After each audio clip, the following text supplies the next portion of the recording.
จะมาฟังเรื่องเถื่อเพียงแต่เขาจับเสือกซื่อและทางผู้ชมในยับออกนอกนะทางผู้ชมในยับออกไปนอกหน่อยนึงสุกสุกทางผู้ชมน้องๆนะน้องๆนักเรียนออกยับออกหน่อยนึงนะเพราะว่าเราจะสีดื้อเสือกระยะมันสิพิษพลาดนะสีแตกต้องทำน้องๆเลยเนาะอยู่ๆเนาะเต้นคุณแหละ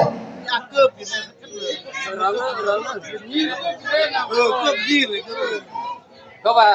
การเยี่ยมเพื่อการเกิดเองนะทางคณะบ้านนะเกี่ยวนะบอเกี่ยวนะเกี่ยวนะบอตรงนั้นนะเกี่ยวนะบอพร้อมนะบอพร้อมนะบอยังบอ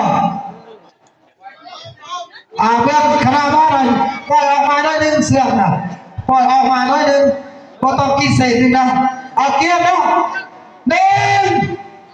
2